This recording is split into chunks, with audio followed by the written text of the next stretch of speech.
Sorry.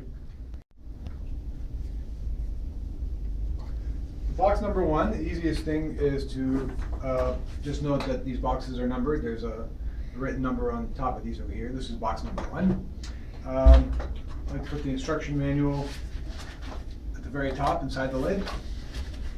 And then there's corrugated foam facing outwards. And box number one has 3 layers of foam. And we're just going to set the Pi-Swerl upside down in there. Notice the cradle has been removed. I'm just going to be careful with this inlet line over here that it doesn't get pinched while I'm putting it in place. So I'm just going to run it right through there. And then you grab the Pi-Swerl, and then when I'm done flipping it over, this GPS receiver is going to be facing frontwards. So just like that. And then I gently lower the Pi-Swerl in, close the case, and that's box one. Box number two contains principally the control box, but when it's shipped to you, it also has, in the lid component, a spare elastomeric seal. This is in the event that a seal has to be replaced on your Pi-Swerl. And there's also a spare gross filter for your blower motor. But those we don't have to fool with most of the time. As I say, the only thing that's going to go in there is the control box. So first we got to make sure that we cover the control computer and latch the cover in place. Next, you have to make sure that this cable is disconnected. So we want the control cable to be disconnected, otherwise it will get pinched in the box.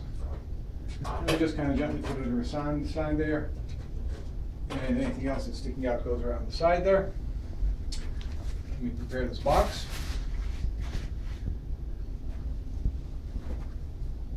It's easiest to carry the box sideways, and there is a cutout notch to correspond to this connector over here towards the back of the box.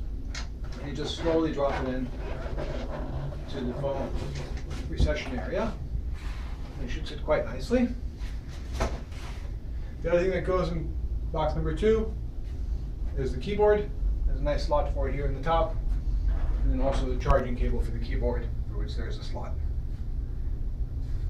right there. And that's the end of box number two.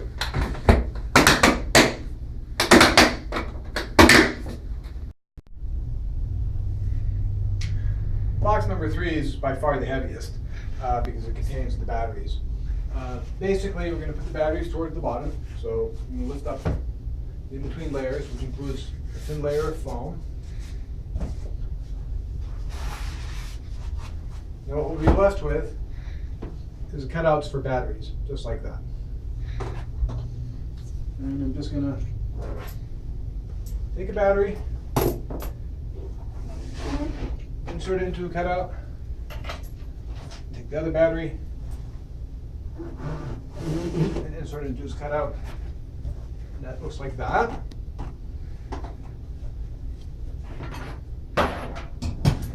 Now we have 2 control cables. One usually acts as a spare, as we mentioned before. And what we're going to do is we're going to put one control cable at this layer, just kind of like a snake. Roll it around.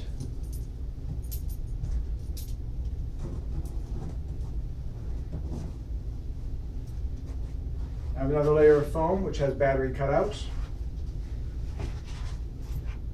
And I'll just slide those on.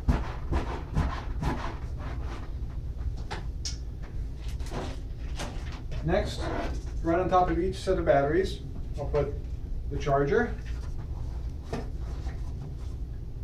and the charging plug. And on the other side, also a charger and a charging plug.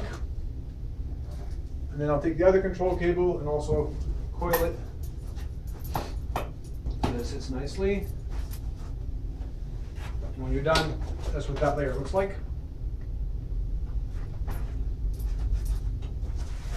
I'll take my thin film separator and place it down. And then the final layer of foam is placed there. And in that, we place the dust track cradle. This end goes towards the back of the box.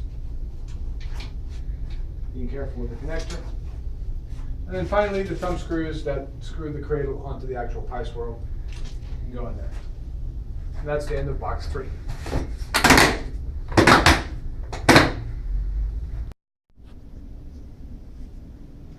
The fourth box basically contains the dust track. The dust track, when it's being used in the cradle, will have an inlet on it. So you'll want to remove this inlet and put the dust track in the box.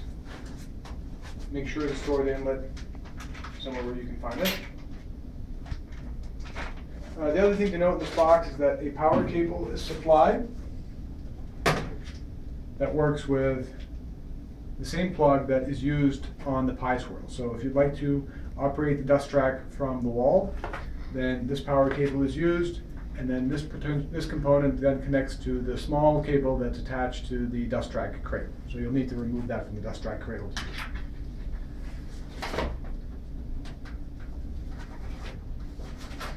Put all that away and seal that up. And then this goes inside its own cardboard box. If you want to ship it, it'll be ready for shipping.